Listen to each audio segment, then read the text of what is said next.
Hello and welcome to Top Story. China's rapid economic growth offers mouth-watering opportunities for multinationals.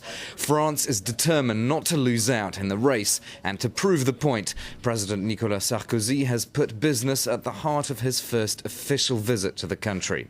He's accompanied by no fewer than 40 bosses of top companies. Nuclear giant Areva has signed an €8 billion deal, and Airbus is on course to clinch its largest order to date. But the Franco-Chinese relationship faces tough challenges. The weakness of the yuan against the euro is causing friction. And on the diplomatic front, Paris and Beijing don't see eye to eye on Iran and Darfur. I'm joined now by Françoise Nicolas, a specialist in the economy of East Asia at the French Institute of International Relations here in Paris. Françoise Nicolas, thank you very much for being on Top Story. Just before we get on to the economic issues, in general terms, does China care about a new French president? Well, I suppose they do, because personal contacts are always important in East Asia. So I think they do care about this new president. And actually, the new president has already had contacts with the Chinese president in the past. So I think it makes things much easier, since the two men know each other.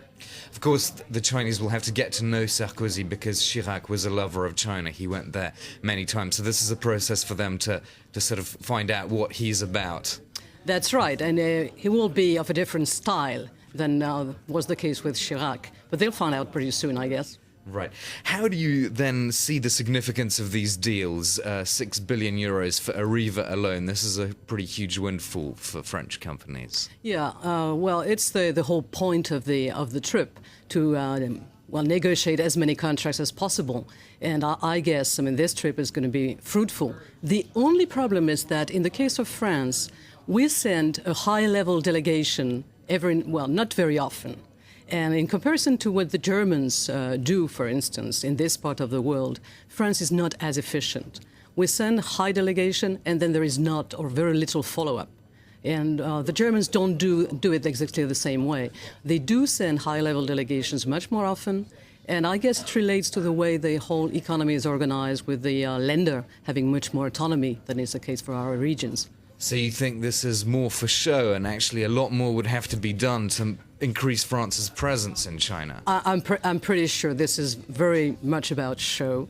And if we do want to increase our market share in China, we have to do much more. And let's just look at those figures. France had 1.37%, according to my statistics, of the Chinese market share in 2005. It only went up to 1.43% in 2006. Not very impressive, to be honest, at the moment. No, the market share is pretty small. There has been an increase, indeed, but this increase is very small, too.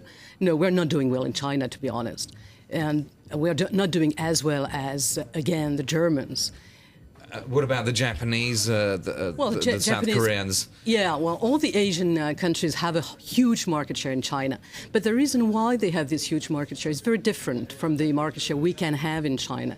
The way the economies are related is very different. So I think the comparison is more relevant with Germany than is the case with Japan or South Korea. So what is it that France can learn from the Germans? Anything structural, apart from the reasons you mentioned about having follow-up? Yeah, right. It's only a very small part of the explanation of the difference in the performances between Germany and France. The other part of the explanation is that France is not producing what China needs for the time being. The specialization pattern of France does not fit the demand pattern on the part of China. And this is one of the major reasons why France is not doing as well as Germany is. While Germany is producing things that China really needs right now. What sort of goods and services? Capital goods, equipments, machine tools, for instance. This is where the Germans are really strong, and this is not our strong points. And so this is why they are doing much better than we are for the time being. But that may change. But of course, one area where China does need France, it seems, is nuclear technology. France has made a breakthrough there, has it not? It is true. I mean, there are a number of small niches in which France is doing rather well.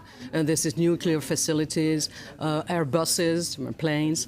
These kind of niches are okay for France. But compared to Germany, these are big contracts, but not very many of them.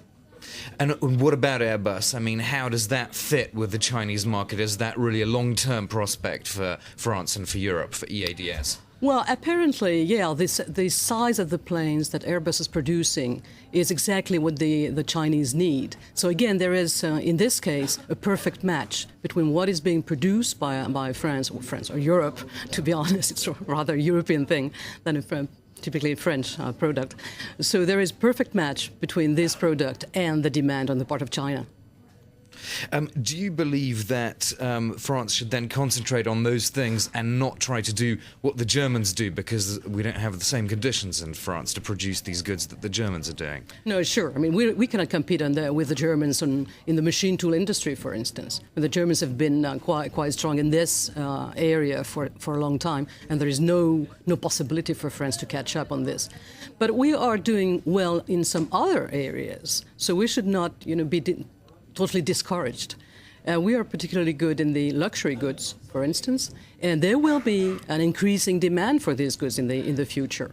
So France may catch up at some point. It's just a matter of timing, I think. So we should not be too pessimistic on the situation. Okay. Let's just talk briefly about the yuan, the weak yuan. Sarkozy again pressing for it to be upped. Is there any prospect of that happening? Well, first thing, I don't think Sarkozy can solve the UN problem on his own. So it's rather a global problem. And this problem should be discussed at the IMF, for instance, with other partners, but not exclusively France and China. It's not a Franco-China problem. It is Absolutely. a much more general problem. And so I don't think Sarkozy can get anything out of this trip on this specific point. Is it something that sustained pressure could achieve change in concert with the United States, Sarkozy and France? Yeah, I guess if the issue were discussed within the IMF, there could be perhaps a change. But this UN problem is not the only explanation behind the deficit, both on the US side and on the European side. It's part of the explanation, but that's not the only explanation. Okay, all right. Well, we'll have to stop there for this particular edition of Story. Thank you very much for joining me, Françoise Nicolas from the French Institute of International Relations, an economist specializing in East Asia. That's all for this edition. You can, of course, catch up with this on our website, www.france24.com. I'll be back at the same time tomorrow. Do stay tuned to France 24.